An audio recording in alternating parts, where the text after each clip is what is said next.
amazing. And it's 8 incredible episodes. Thank you. I saw the first 2, and then my link expired, and then I couldn't get it to play. I got a new link, and then I melted down, and my wife said, "You're bringing tension into the house."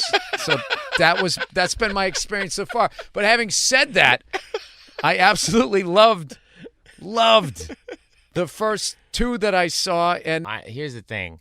It's my own. I blame myself. So I can have almonds. I'm okay with almonds, but all the nuts I'm bad with.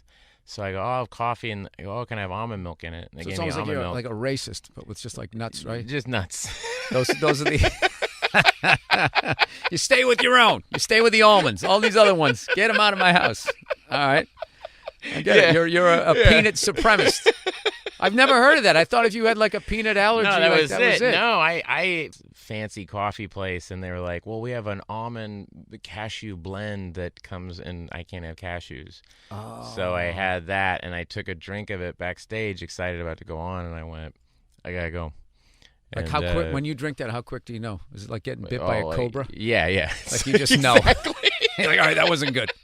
I need the antidote. Yeah, you don't get bit by a cobra and go, I'm going to wait. I can do this 20 podcast. minutes. I could do the podcast. I'm fine. My leg's all black and blue. And it's an Alec who co-created Barry. He's not a very effusive guy. And he was standing behind me, and Henry told this story where Does that mean not emotional? Yeah, he's I'm not Swedish. smart, neither am I. He's Swedish.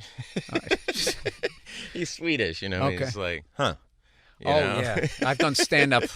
I've done stand-up through the whole that whole region up there. Finland was the funniest one. Why? They were just sitting there. They were trying to solve the problem of the joke. Like I would sit there and I'm doing the joke, and it was just quiet and quiet and quiet. And then if somebody's just finally goes, "Why didn't you just blah, blah, blah, blah, blah?" And I was just like, is that what you fucking guys are doing? I go, you don't need to solve these. This isn't like a self-help thing. This is just Why absurd. don't you just kick your wife out of the house? Yes. Bury her in the backyard and say she went to her mother's. Why don't you do that? Yeah, so that was Finland, though. But I definitely noticed there was when somebody that's known for doing comedy gets to do some drama stuff, because for some reason they think that I don't know who the comedian was that screwed it up for the rest of us. I want to know who that person was, and also who the person was that fucked up so bad that we all actors now have to get there like 9 hours before you're going to get called. You just sit there with the fake mustache glued on your face. It's just like, who fucked up? Who fucked up? Fatty Arbuckle? Who was it? Fatty Arbuckle just was always was 20 minutes, 30 hours late. 30 hours late, so now they got to bring you in. We got to get the Arbuckle rule. I want all these assholes here now at 7 a.m. My worst one ever, I got called. I was like, I don't know, all the shows that I watch, you try to guess what was going to happen. And now, like, there's all these great shows. They just dump it all on and people just sit down. It's like the greatest bottle of wine ever, and you like shotgun it. You just, wow, that was amazing. And then like, what else can I have now? And it's just, and I also I feel for like the amount of work that was put into this, because that's what happens with the fucking cartoon I'm doing, which just I actually did a cartoon because of those getting called at 4 p.m, not working till when. I'm like, dude, fuck this live action shit. I'm going to do a cartoon where I just show up in a baseball hat and sweatpants, and I didn't realize that it was like 90 times slower. And then the thing comes out, and people will watch it all in one night. That's great. When's the next season coming out? It's just like you can't. Well, it might as well just be a movie. You know what I mean? It's like, oh, put it in the theater. But it was one of my favorite bits that I saw from one of those evenings at the Improvs, and he was talking about how he was the youngest kid in this big family and how strict the parents were with the older kids. And by the time it got down to him, it was, it was basically the only rule was no heroin in the living room. And then one of my favorite tags of all time, it was just like, Brian, you're not using one of the good spoons. And that was just like, for a clean joke and all that. I really loved it. I got to actually run into him and tell him. And I remember just talking to that guy and him just looking at me like, how the fuck does this kid? Oh, my God. Remember Bob Nelson? That guy? There was a guy, Bob Nelson. That's how they lived their life. I got a buddy of mine, Joe DeRosa, was opening for me. And, it was after the show we did in Boston. I got all my Boston friends, hanging out or whatever. And one of my buddies offered to buy a round of drinks. We're all ordering drinks. And my buddy Joe ordered a White Russian. And my friend was just done with him.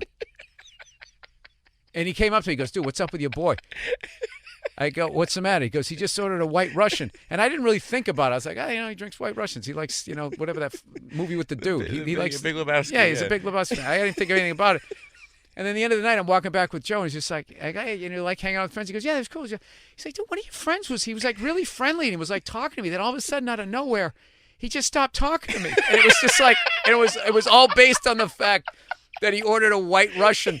And we were well into our 30s, like late 30s, and this guy still, to this day, and I remember a long time ago. I just don't trust that guy. I don't know anybody like that. I remember a long time ago, he, for some reason, was giving the responsibility to watch the house of this married couple. And, of course, so he immediately has us all over there.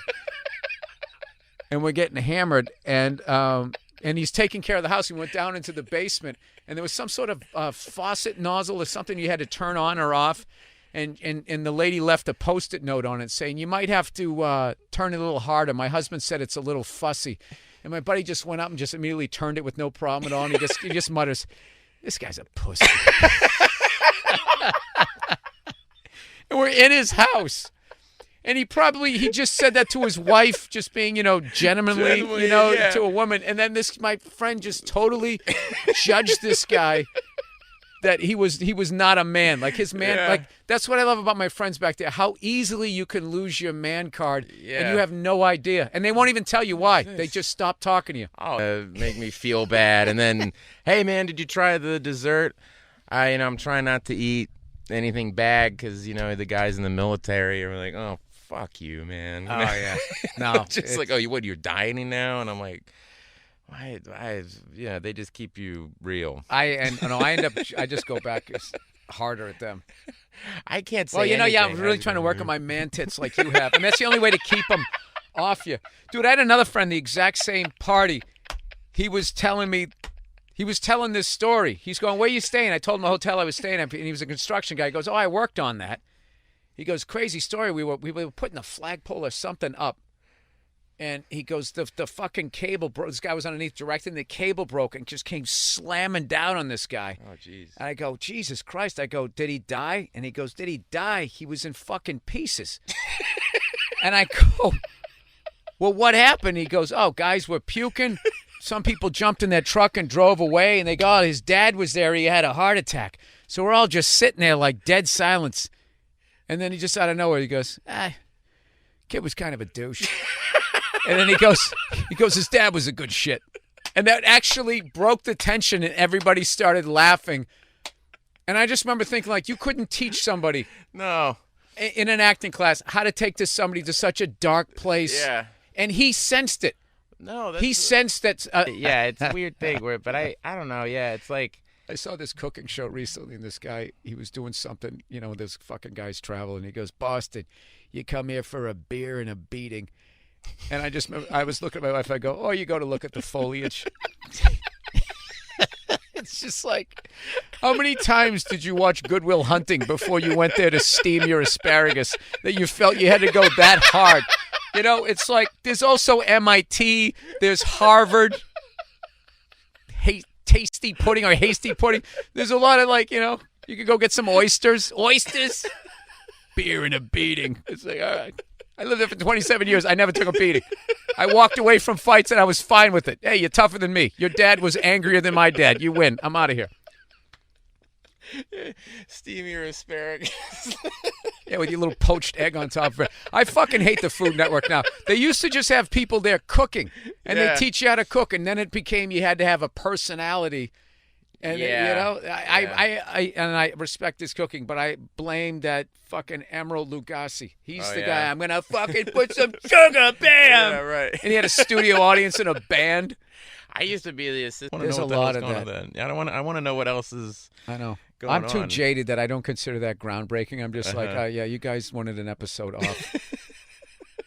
I think the series regulars are bitching about their contract. Yeah, exactly. That's our guy, but we got to keep the train moving. All right, so let's do something about that guy. That guy, yeah. Guess what? You're starring in the show this week. Guess what, asshole? Yeah. You're carrying the show. And if it goes down, you never play a gardener in this town again, you piece of shit.